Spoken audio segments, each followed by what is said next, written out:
오늘은 내 믿음이 너를 구원하였느니라 라는 제목으로 우리가 함께 은혜를 나누도록 하겠습니다.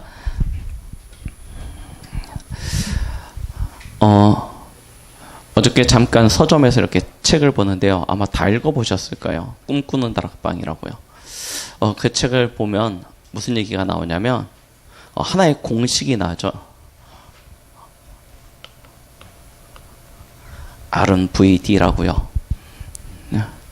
우리가 진짜 인생의 어떤 성취를 누리고자 하면 우리가 가지고 있는 비전을 꿈으로 어떻게 실현시키느냐, 사실화시키느냐, 이것을 얼마만큼 구체화시키느냐에 따라서 그 응답이 달라진다라는 그런 이야기를 꿈꾼 다락방에서 이렇게 하고 있습니다.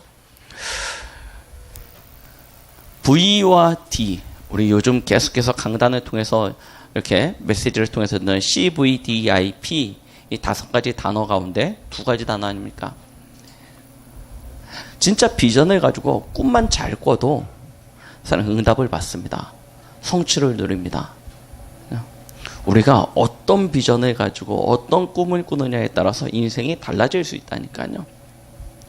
쉽게 얘기해서 그런 얘기를 합니다. 한 시대 동시대를 살았던 두 아주 유명한 대가, 화가가 있었다고 합니다. 한 사람은 피카소고 한 사람은 고흐입니다. 그런데 한 사람은 사는 날 동안에 어마어마한 명성과 부를 누렸는데 또 다른 한 사람은 일평생 가난하게 아주 우울하고 비관적인 삶을 살다가 인생을 마무리하고 난 이후에 그의 작품이 뒤늦게 발견되어졌다고 이야기합니다. 그 차이를 어디서 이야기하냐면 그 책은 이 차이를 말하고 있습니다. 무엇을 꿈꾸고 무엇을 비전을 가지고 무엇을 꿈꾸느냐, 여기서 차이가 나타난다라고 이야기합니다. 그런데 우리가 지난주에도 말씀드렸듯이 결국 이 길로 들어서서 성공을 한다 하더라도 그 인생이 전부 다 성공하고 진짜 그 인생의 끝이 행복하냐? 그렇지 않습니다. 대부분의 인생의 결론은요, 아주 비참한 길로 마무리하게 되어집니다. 왜 그렇습니까? 하나님이 주신 언약 안에서 나온 비전이 아니기 때문입니다. 하나님이 주신 언약 안에서 나오는 꿈이 아니기 때문입니다. 하나님을 부인하고 하나님이 없다고 한 데서부터 시작되어진 모든 것들의 결과는요, 결국은 요한복음 8장 44절로 연결되어지게 되어집니다. 너희 아비 마귀입니다. 마귀는 처음부터 거짓말하는 자입니다. 속이는 자입니다. 마귀는 사람을 도둑질하고 속이고 멸망시키는 존재입니다. 하나님이 주신 언약 안에서 우리의 비전과 꿈이 나와야 그 꿈과 비전이 올바르게 세워지는 것이고요. 그 길을 따라갈 때 우리의 인생 자체가 참된 비전으로 작품으로 남겨지게 되어지는 것이죠. 우리는 어떤 언약을 붙잡고 있느냐가 그래서 가장 중요합니다. 우리 렘넌트들은 반드시 기억해야 됩니다. 무엇을 기억해야 되냐면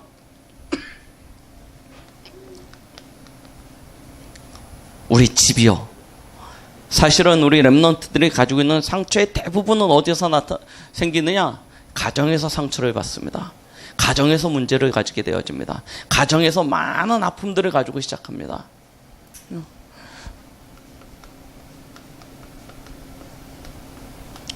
속지 않아야 됩니다. 속지만 않아도 응답과 축복을 누리게 되어져 있습니다. 사단이 제일 먼저 건드린 현장이 어디였냐? 가정 현장이었다니까요. 하와를 통해서 아담을 무너뜨리고 가인을 통해서 아벨을 무너뜨렸습니다. 가정 현장이 사단이 제일 먼저 틈타는 현장입니다.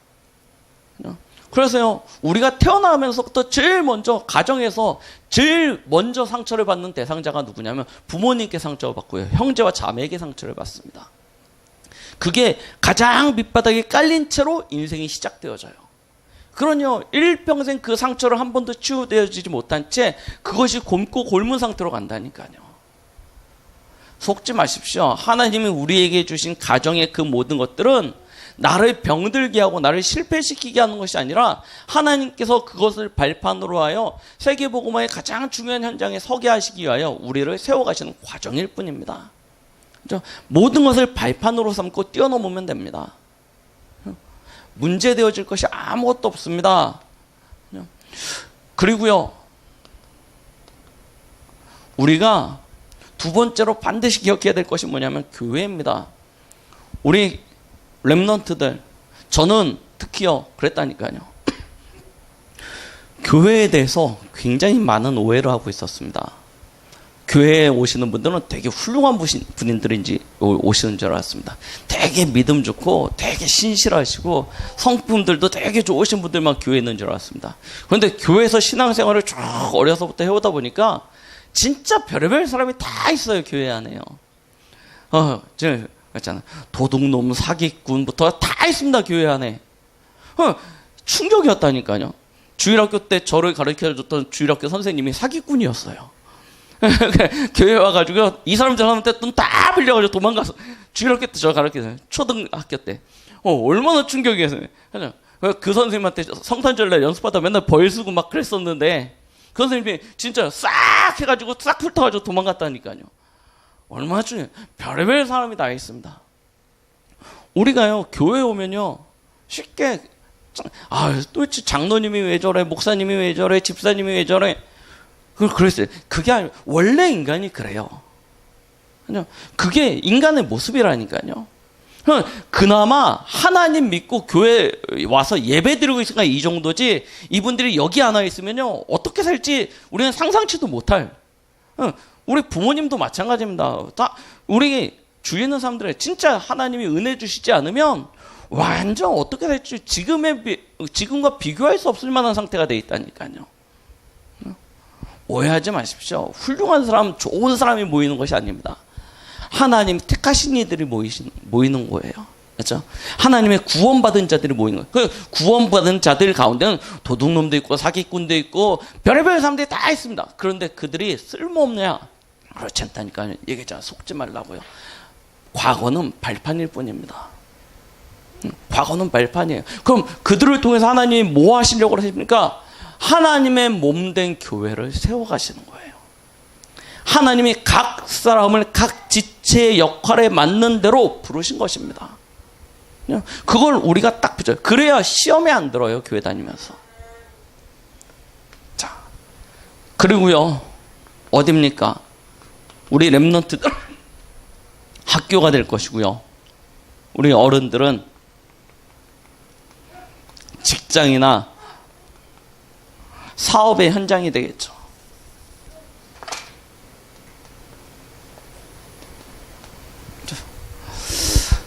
우리가 반드시 기억해야 될 것이 무엇입니까? 여기 가면요 대부분은 뭐 하려고 그러냐면 살아남는 법을 배워갑니다. 자, 학교에서 뭘 가르치냐면 이렇게 해야 살아남는다는 걸 가르쳐요. 공부 가르치는 것 같지 않습니까? 공부 가르치는 게 아니에요. 이렇게 해야지 살아남는다는 걸 가르치는 거예요. 그래서 뭘 얘기하냐면 더 열심히 해라, 더 부지런히, 더 최선을 다해라, 더 노력해라. 계속 그런 거예요. 왜냐하면 그렇게 해야지 살아남는다고 생각하고 있으니까요. 생존에 대한 기술을 가르치는 것입니다. 그죠? 자, 그런데 이게 어디서 나오냐면 사단이 만드는 12가지 속에서 나온 거라니까요. 이게 발판이 되어져서 나오는 것입니다. 자, 우리가요, 그래서요, 여기에 대한 답이 없이 현장에 들어가면요, 판판이 우리는요, 깨지게 되어집니다. 공부를 하면 할수록 갈등되어집니다. 열심히 일하면 일할수록 갈등 옵니다. 성공하면 성공할수록 갈등 옵니다. 왠지 아십니까? 이 올무에 계속 잡히니까요. 해방되는 게 아니라 점점 잡혀간다니까요. 우리는 이 답을 가지고 우리가 있는 현장 속에서 공부도 하고 사업도 하고 일도 하는 것입니다. 이거 없으면요 반드시 지게 되어져 있습니다. 자, 기억하세요. 하나님이 주신 언약 가지고 시작하지 않는 비전과 드림과 이미지는 전부 다 어디로 가냐? 인생 작품이 되는데 어디로 갑니까? 망할 수밖에 없는 작품으로 갑니다. 그래서 우리는 하나님의 언약 붙잡는, 우리 렘넌트들이 반드시 붙잡아야 될 새 현장 어디입니까? 가정과 교회와 학교.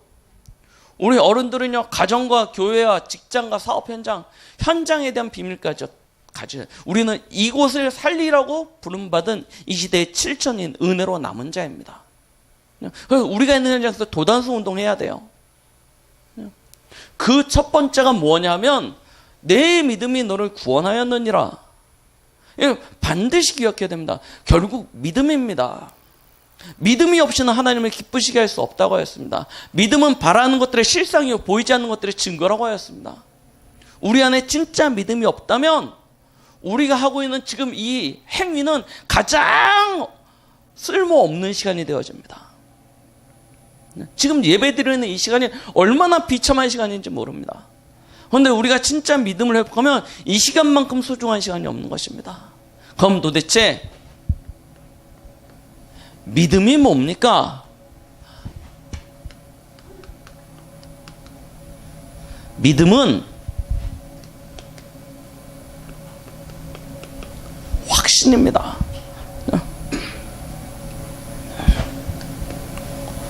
어떤 확신을 이야기합니까? 우리는요, 확인해야 됩니다. 무엇을요? 진짜 예수님이 그리스도 맞습니까? 우리는 확인해야 된다니까요. 내가 누군지를 정확히 알아야 됩니다. 우리 자신이 내가 누군지 모르면요, 예수가 그리스도가 되심이 발견되어지지 않는다니까요. 우리는요, 성경 안에서 인간이 누군지 정확히 봐야지만 예수가 그리스도, 여기에 대한 분명한 답을 가지게 되어집니다. 모든 인간이 하나님 떠나서 죄와 저주와 사단에게 종되어서 지옥 갈 상태에 빠져버린 거 아닙니까? 그 문제를 해결하시기 위하여 하나님께서 하나님의 아들 독생자 예수를 이 땅에 보내신 것입니다. 우리를 위하여 십자가에 내어주신 것이죠. 왜요? 하나님 떠난 인간에게 하나님 만나는 길이 되게 하시기 위하여. 우리의 죄와 저주의 문제를 단번에 해결하시고 사단의 손안에 잡혀있는, 사단이 만드는 운명과 팔자에 사로잡힌 우리의 인생을 건져내시기 위하여. 그래서 예수님이 이 땅에 그리스도로 오셔서 십자가에 죽으시고 부활하신 것입니다. 그 그리스도를 믿는 이에게 하나님의 자녀가 되는 권세를 허락해 주셨습니다.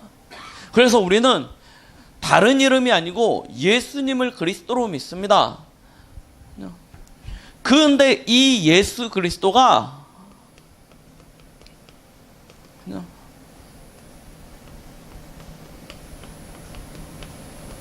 나의 그리스도로 확인되어져야 되는 것이죠. 성경에 기록되어져 있는 예수 그리스도가 나의 그리스도로 확인되어지지 않고서는요, 우리는 올바른 믿음을 시작할 수 없습니다.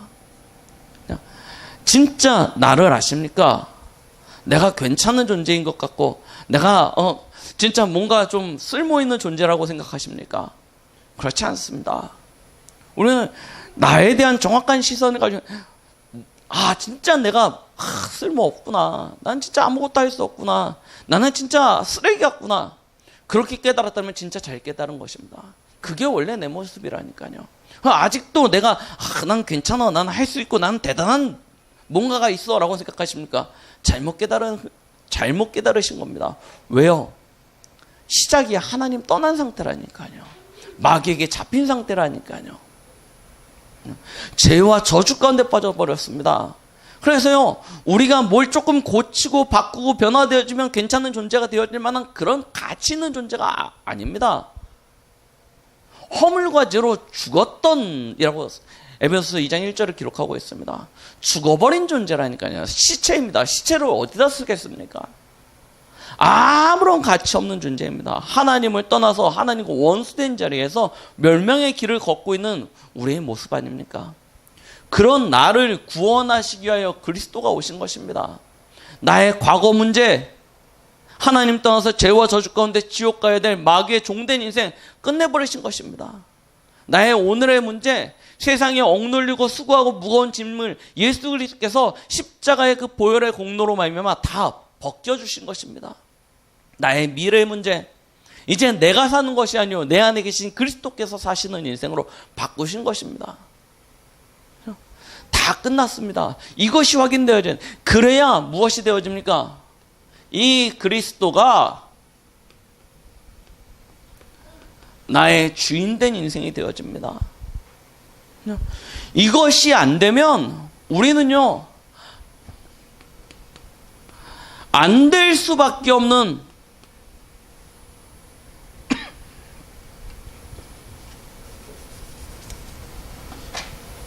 안 될 수밖에 없는 나의 틀이요. 이걸 깨고 나가질 못하는 것입니다. 사단이 만들어 놓은 운명과 팔자가 이거라니까요. 안 될 수밖에 없는 상태에 있다니까요. 이미 돈을 버니까 괜찮은 것 같습니까? 그렇지 않다니까요. 그 끝이 결국은 실패할 수밖에 없는, 멸망할 수밖에 없는 그 끝이 보인다니까요. 안 될 수밖에 없는 상태는 그 함정에 우리가 빠져버린 것입니다. 좀 높은 자리에 올라가고 좋은 차 타고 다니고 좋은 집에서 살고 맛있는 음식 먹으니까 괜찮다라고. 그런데 그것이 함정이에요. 우리의 인생이 그 올무 가운데 딱 붙잡혀버렸습니다. 사냥꾼이 올무를 딱 쳐놓고요, 기다립니다. 그 올무에 짐승이 걸리면 어떻게 되어집니까? 살려고 막 바둥바둥 거리죠. 그 바둥거림의 끝은 어떻게 되어집니까? 올무가요, 점점 쪼입니다. 그래서요, 살을 파고들어요. 근육을 찢어버립니다. 핏줄을 끊어버립니다. 결국은요, 그렇게 죽어버립니다. 사단이 만들어 놓은 이 함정, 올무, 틀이요, 얼마나 무서운지요. 우리는 잘 살고 있다라고, 이렇게 살면 괜찮을 거라고, 곧 빠져나갈 수 있을 거라고 생각하는데 결국은 무엇으로 갑니까? 죽음으로 가는 것입니다. 이게 사단이 만들어 놓은 12가지 틀이에요. 12가지 저주입니다. 예수가 그리스도시고 그리스도가 나의 그리스도이고 그 그리스도가 나의 주인이 되어지지 못하면 이 틀을요 절대 깨지 못하는 것입니다. 이것이 우리에게 확인되어지고 확신으로 붙잡아질 때 우리는요 새 틀 속으로 들어갈 수 있게 되는 것이죠. 새 틀을 갖추게 되어집니다. 어떤 틀입니까? 함께입니다. 하나님과 함께하는, 맞죠? 그 틀 속으로 들어가는 것입니다. 그 하나님이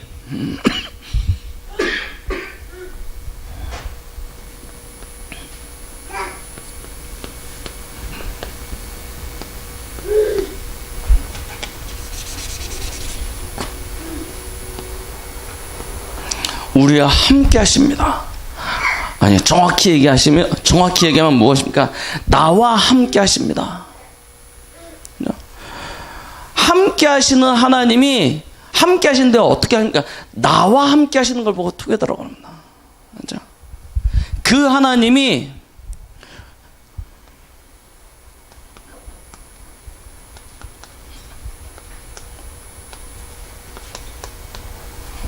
우리와 함께 하십니다. 그걸 보고 임마누엘이라고 그러죠. 이 속으로 들어간다니까요. 자, 하나님이 우리와 함께 하시게 하여, 나와 함께 하시게 오셨습니다. 그 하나님이 나의 인생 속에서 나의 주인 되셔서 나와 함께 하십니다. 그 하나님이, 나와 함께 하신 하나님이 교회와 현장 속에서 우리와 함께 하시는 것입니다. 그러니요, 실패할 수 없는 것이죠. 언약하신 하나님께서 내가 있는 모든 현장 속에서 함께 하시는데요. 이것이 새로운 틀이라니까요. 우리는 이 축복을 따라 우리의 인생을 가는 것입니다. 그렇죠? 여기에 대한 우리는 확신이 있어야 됩니다. 이 확신을 가지고 우리는 우리 현장 속에서요,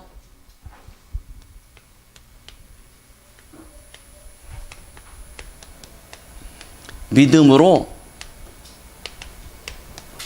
행동하는 것입니다. 자, 오늘 우리는 마가복음 10장의 맹인 바디메오의 이야기를 본문으로 보고 있습니다. 바디메오 보십시오. 일평생 맹인으로 살던 자입니다. 백방으로 어려서부터 노력을 했지만 답이 없었습니다. 자신이 갇혀있던 이 앞을 못 보는 상태, 그렇죠? 그러니까 아무것도 할 수 없죠. 거주로 살아갑니다. 말 그대로 민폐 인생입니다. 누가 붙잡아주지 않고 누가 안내해주지 않으면 살 수 없는 인생입니다. 그 운명과 틀을 깨보려고 백방문을 노력했지만 깨지 못하고요. 늘 그 함정 속에 올무 속에 갇힌 인생이었습니다. 그러던 그가 어느 날 들은 것입니다. 나사렛에서 태어난 예수라 하는 이가 있는데 그는 모든 문제를 해결할 수 있다는 것입니다. 모든 질병을 고칠 수 있다는 이야기를 들은 것입니다. 그래서 마음속에 소망으로 품기 시작하는, 꿈꾸기 시작하는 것입니다. 예수가 어느 날 그 예수님을 만나기만 하면 내 문제가 해결되어질 거야. 내 눈이 띄어지게 될 것이야. 늘 가슴으로 소망하고 있었던 거예요. 꿈꾸고 있었던 것입니다. 그래서 내가 만약에 예수님이 나타난다면 어떻게 행동해야 될까? 나는 앞을 보지 못하는데 어떻게 해야 될까? 어떻게 해야 될지에 대한 그 생각들을 계속한 것입니다.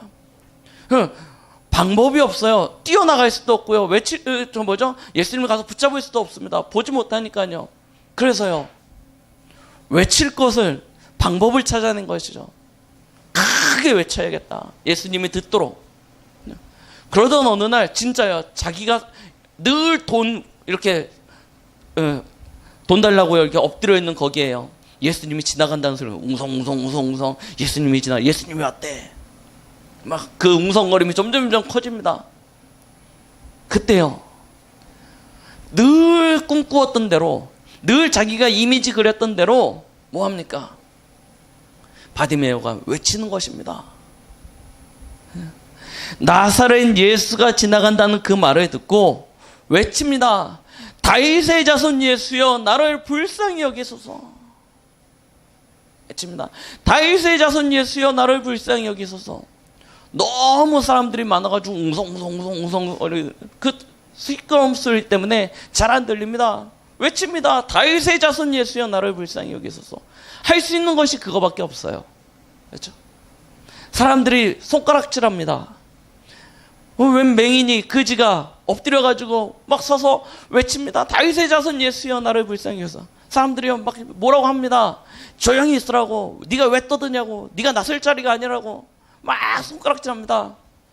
그가 외칩니다. 더 크게 소리 지릅니다. 다윗의 자손 예수여 나를 불쌍히 여기소서. 그의 외침이요. 예수님께 도달하게 되어진 것입니다. 예수님이 그 소리를 들으셨습니다. 왜 이 바디메오가 그렇게 외칠 수 있었습니까? 그는 하나밖에 없다는 결론을 가진 것입니다. 내 인생의 모든 문제를 끝낼 수 있는 유일한 길, 한 길밖에 없구나. 이 방법, 저 방법, 이 수단, 저 수단 다 써봤지만 안 되는 거예요. 마지막이라고 생각되어진 것입니다. 이것만이 유일한 나를 살릴 수 있는, 나의 이 과거의 틀을 깰 수 있는, 나의 현실의 문제를 해결할 수 있는, 내 미래를 바꿀 수 있는 유일한 길이구나. 이 답을 가지게 되어진 것입니다. 오직 예수 그리스도만이.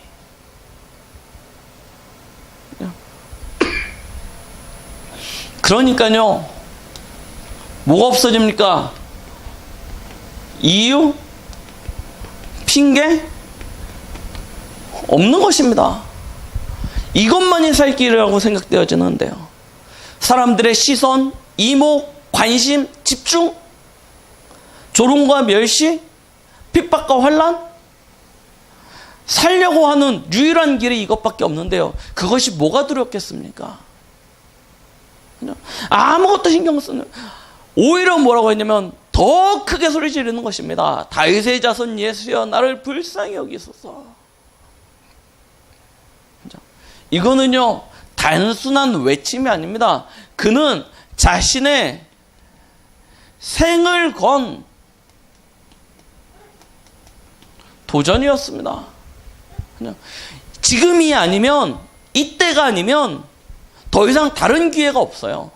다른 길이 없어요. 그러니까요, 생을 건 도전을 하는 것입니다. 요양원에서요, 암 환자분하고 이렇게 같이 예배를 드리는데요, 뭐라고 그러냐면 병원에서요, 운동하랬다는 거예요. 그죠? 운동하지 않으면 죽는다는 거예요. 그러니까요, 이분이 운동을 하는데요, 어떻게 운동하시지 아십니까? 비가 오나 눈이 오나 바람이 부나 황사가 있으나 뭐가 무조건 운동하러 나갑니다. 무조건 운동합니다. 왜요? 의사가 답을 줬어요. 운동해야 된다고. 운동하지 않으면 죽는다는 겁니다. 당신이 살 수 있는 유일한 길은 운동하는 것밖에 없다. 그러니까요, 뭐 하냐면 무조건 운동하라. 핑계 이유 없습니다. 날씨가 더워서 추워서 비가 와서 눈이 와서 우리 다 핑계거리 되지 않습니까? 이것도 핑계고 저것도 다 이유가 되고 핑계거리인데 아무런 이유 핑계 없어요. 무조건 눈 뜨면 뭐 하러 가요? 운동하러 나가요. 왜입니까? 오직이라니까요. 우리에게 이유가 있다, 핑계가 있다. 이것 때문에 저것 때문에 이야기할 수 있다. 아직요, 하나의 길로 보이는 것이 아니고 그래도 몇 가지 선택할 수 있는 길이 있다라고 생각되기 때문입니다. 요것도 있고 저것도 있고 요것도 있고 그래도 최후에 뭔가 의지할 수 있는 무언가가 있다고 생각되어지면 오직이 되어지지 않습니다. 그런데요, 진짜 하나밖에 없다고 생각해 보십시오. 그러면요, 뭐가 되어집니까? 생을 건 도전이 시작되는 것입니다. 오늘 바디메오가 그 길을 걸은 거예요. 진짜 이것만이 나의 길이라고 생각되어지면, 이것밖에 없다고 생각되어지면 거기에 우리의 모든 것을 걸게 되어집니다. 더 크게 소리 지릅니다. 언제까지 질렀겠습니까? 바디메오가요. 예수님이 들으실 때까지 질르지 않았겠어요? 한 번 질러보고 두 번 질러보고 아유 예수님 반응 없으니까 아유 나는 안 되나 보다, 글렀나 보다, 포기한다. 그죠? 그 사람은요, 이거 없는 거죠. 그랬다면요. 그런데 진짜 생을 걸 만한 이유가 발견되어지고 거기에 진짜 오직의 답이 있다고 생각되어지니까 생을 거는 것입니다. 그죠? 죽을 것 같습니까? 진짜 우리에게 해결되어지지 않는 어떤 문제가 있습니까? 뭐 하면 되냐? 이 답을 찾으십시오. 진짜 예수가 그리스도 맞습니까? 그분이 나의 그리스도 맞습니까? 그분이 나의 주인 맞습니까? 이것밖에 없습니까? 그러면 생을 건 도전을 하면 됩니다. 하나님 앞에서 무릎 꿇으시라니까요. 진짜 이 생각 저 생각할 거 없습니다. 뭐 하면 되냐면 다윗의 자손 예수여 나를 불쌍히 여기, 예수님이 들으실 때까지 무릎 꿇고 하나님 앞에 기도하는 것입니다. 그죠? 진짜 죽을 것 같은데 어떻게 이불 덮고 집에서 잠을 잘 수 있겠습니까? 진짜 죽을 것 같은데 어떻게 밥을 먹고 살 수 있습니까? 그때 뭐 하냐면 굶으면서 안 자면서 하나님 앞에 기도하는 거라니까요. 생을 건 도전이요. 그런데요, 하나님이요, 진짜 이유 있는 도전 속에 뭐 하십니까? 응답하시는데 그 응답은 기적으로 나타납니다. 오늘 보세요. 예수님이요, 그 시끄러운 소리 속에서 들으신 것입니다. 맞죠? 그 맹인 바디메오의 소리를 들으셨어요. 그래서 서서 이야기합니다. 그를 불러라. 그를 불러라. 진짜 사람들이요, 그 맹인 바디메오가 야 너 예수님이 오래 그랬더니 맹인 바디메오가 어떡합니까? 자기의 겉옷을 던져버립니다. 길거리에서 그 추운 데서 자기를 감싸주고 보호해줄 수 있었던 유일한 바람막이가 뭔지 아십니까? 겉옷입니다. 이때는요, 옷감이 귀했던 시절이기 때문에 그 겉옷은 이불도 되기도 하고 자기 외투도 되기도 하고요. 전도자 바울이 오죽했으면요, 저 먼 곳에 전도 여행을 다니다가 더운 데 가서 벗어났다가요, 추운데 감옥에 갇혀가지고 추우니까요, 편지를 써서 그 겉옷 좀 나에게 갖다 달라고 편지를 쓸 만큼 옷감이 귀했던 시대입니다. 자기의 모든 것을 내어 던지는 거예요. 자기가 뒤집어 쓰고 있던 과거의 예틀을 벗어버리는 거예요. 그리고 예수님 앞에 뛰어나갑니다. 그때요, 예수님이 묻습니다. 너에게 무엇을 해주길 원하느냐? 그때 바디메오가 뭐라고 했냐면 보기를 원하나이다. 자, 예수님이 하시는 대답이 무엇입니까? 예수님이 하시는 대답이요, 내 믿음이 너를 구원하였느니라. 네가 열심히 했구나, 충성했구나, 네가 훌륭한 결단을 했거나, 이것이 아닙니다. 이것이 믿음이라는 것입니다. 진짜 믿음이 뭔지, 내가 진짜 예수님을 믿고 있습니까? 생각해 봐야 된다니까요. 내 안에 진짜 믿음이 있습니까?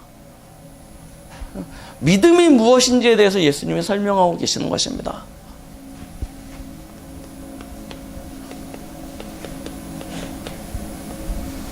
믿음이 우리를 구원합니다. 그 믿음은 반드시 증거를 동반하게 되어져 있습니다.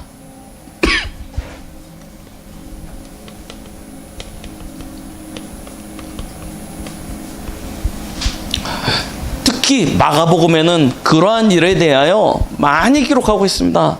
마가복음 5장 25절에서 29절이요.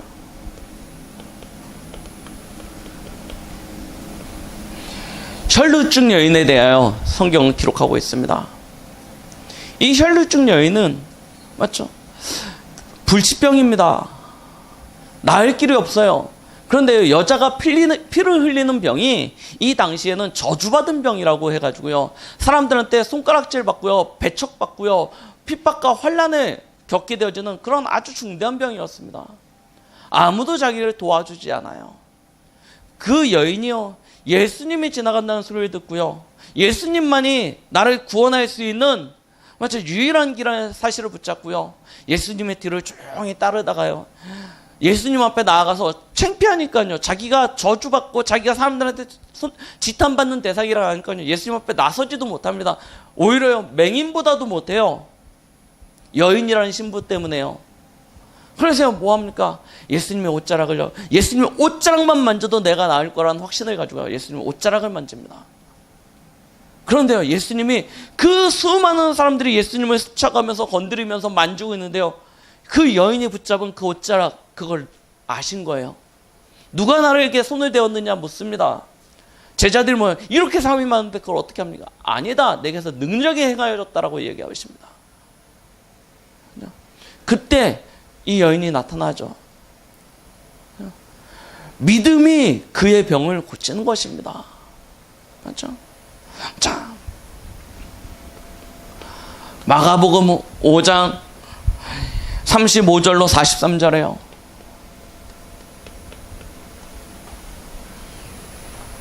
뭐라고 얘기합니까? 회당장 야이로의 딸이 죽게 되어진 것입니다. 사람들이 이야기합니다. 이건 예수님도 못 고쳐.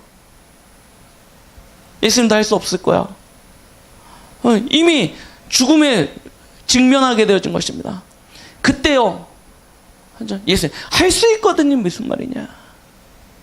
믿는 자에게는 능치 못할 일이 없느니라. 기억하셔야 된다니까요. 믿음은 반드시 증거를 동반하게 되어져 있습니다. 마가복음 6장 53절로 56절에요.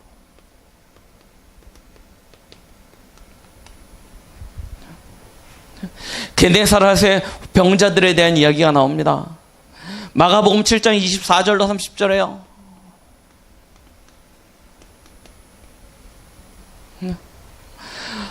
수로보니게 여인의 딸의 죽음에 대한 이야기가 나옵니다. 병든 것에 대하여 이야기가 나옵니다. 누가복음 9장 14절로 29절에요.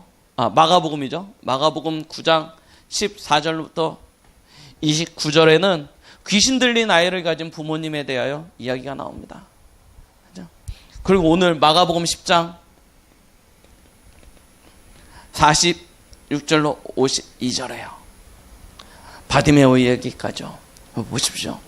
우리 마가복음 지난주에 말씀드렸듯이 치유하시는 예수님에 대해서 기록하고 있다고 말씀하셨습니다. 치유에 대한 이야기가 쭉 기록되어 있는데 거기에 가장 중요한 키가 무엇이냐? 예수님이 다니시면서 불쌍히 여기셔서 치유하시는 이들도 있었는데 여기에 기록된 이들은 예수님 앞에 나와왔습니다. 그리고 예수님 앞에 고백합니다. 예수님이 그들을 향하여 무엇을 보시냐? 그들의 믿음을 보시고 그들을 치유하시는 장면입니다. 그렇죠?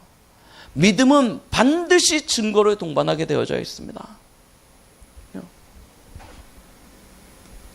우리가 그 증거를 가져야 되는 이유는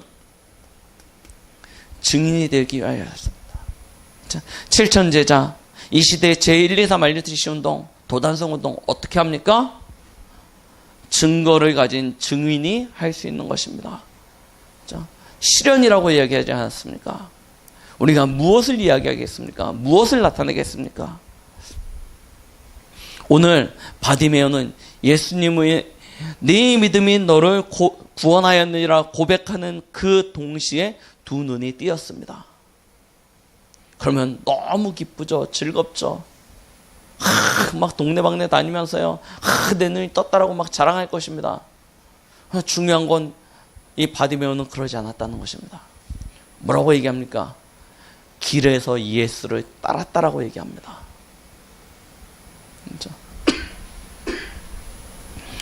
진짜 증거를 가지면요, 그의 삶이 변화되어집니다. 진짜 믿음은요, 우리의 삶을 변화시킵니다. 이전에 우리가 가지고 있었던 이 안 될 수밖에 없는 예틀은 깨어질 수밖에 없는 것입니다. 진짜 우리가 믿음을 가지면 이와 같은 삶으로 거듭날 수밖에 없는 것입니다. 믿음은 우리를 변화시킵니다. 믿음은 우리의 현장을 변화시킵니다. 믿음은 우리의 미래를 변화시킬 수 있습니다. 우리가 진짜 믿음을 가지고 있다면 우리는 반드시 변화되어질 수밖에 없는 그런 축복 속으로 들어가게 되어지는 것입니다. 그 믿음을 가진 이는 제자의 응답을 받게 되어집니다. 나를 위하여 살지 않습니다. 나를 위하여 십자가에 죽으신 그리스도, 그 오직으로 답이 나는 인생이기 때문에 이젠 주를 위한 인생으로 바뀌어지게 되어집니다. 갈라디아 2장 20장의 삶으로 변화질 수밖에 없는 것입니다. 그렇기 때문에 당연히 현장에서 증인된 인생을 살아갈 수밖에 없겠죠. 그러면 우리는 점검해 봐야 되겠죠. 나의 믿음은요,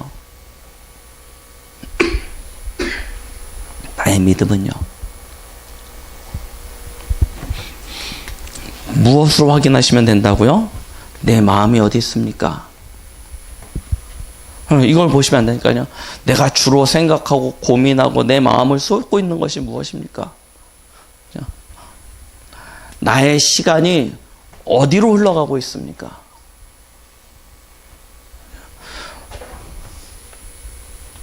내 주머니에 있는 돈이 어디로 새나가고 있습니까? 이거 보시면요, 내 믿음을 알 수 있습니다. 정확합니다. 객관적으로 딱 나오게 돼요. 여러분들 진짜 이렇게 노트 하나 해가지고요, 내 시간과 돈을요, 시간의 흐름과 돈의 흐름 두 가지를 딱 보시라니까요. 그럼 내가 믿음이 있나 없나 딱 답 나옵니다. 속일 수 없습니다. 바로 나오게 되어져 있습니다. 두 가지 딱 보세요. 그리고요, 이제부터는요, 나를 봤으면요, 뭐 하시면 됩니까? 내가 이런 놈이구나. 맞죠? 그렇게 깨달으시고, 맞죠? 나를 자책하시지 마시고요. 깨달으셨으면 빨리 이 속으로 들어가시면 됩니다. 은혜 중심의 삶으로요.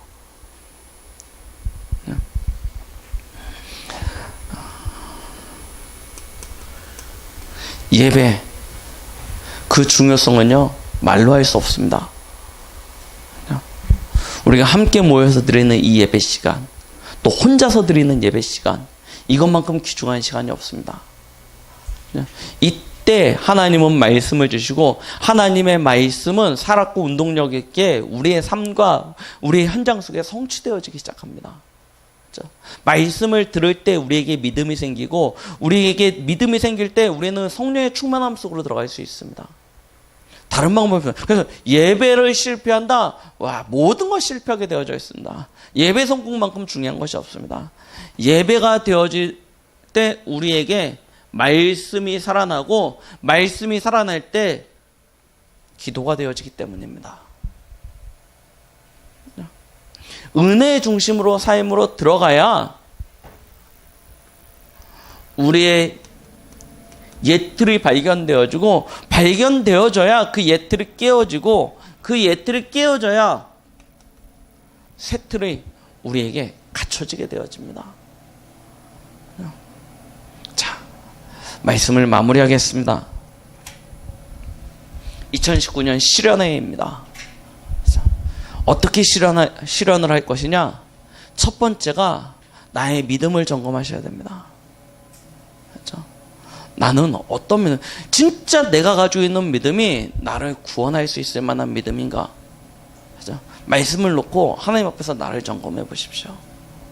진짜 내게는 예수 그리스도로 대한 참된 확신이 있습니까? 그렇죠? 그 그리스도가 나의 답으로, 그렇죠? 그래서 나는 그 안에서 진짜 믿음으로 행할 수 있는 그런 담대함이, 용기가 있습니까? 혹 그것이 없다면요, 빨리 은혜 중심 속으로 들어가십시오. 그렇죠? 김동호 목사님 늘 하루를 시작할 때 예배로 시작하고, 그렇죠? 은혜로 시작하라고 하는 이유가 분명히 있습니다. 하루를 마무리할 때 우리가 은혜로 마무리해야 되는 것이 분명한 이유가 있다니까요. 은혜 속으로 들어가십시오. 우리가 진짜 겨자씨만한 믿음 하나만 있어도 이 산을 옮겨서 바다로 던져라 하면 던져질 것이라고 분명히 말씀하셨습니다. 믿음은 반드시 역사하게 되어져 있습니다. 믿음은 반드시 열매를 맺게 되어져 있습니다. 우리가 가지고 있는 언약의 믿음이 우리의 인생을 작품으로 남기게 되어지는 그 축복으로 걷게 만들 것입니다. 이번 주 한 주간 진짜 하나님이 주신 언약을 믿는 믿음 안에서 행하는 가운데 하나님이 참된 믿음의 역사의 증거를 소유할 수 있는 그런 복된 한 주간이 되시기를 예수 그리스도의 이름으로 축원드리겠습니다. 기도하시겠습니다. 사랑과 은혜가 많으신 아버지 하나님, 오늘 마가복음에 나타난 예수 그리스도의 언약으로 우리의 믿음을 점검하게 되어집니다. 하나님, 이 한 주간 우리에게 흔들리지 아니하는 반석과 같은 믿음이 뿌리 내려지고 그 믿음의 열매와 증거를 확인할 수 있는 복된 한 주간이 되게 하여 주시옵소서. 예수님의 이름으로 기도드렸습니다. 아멘.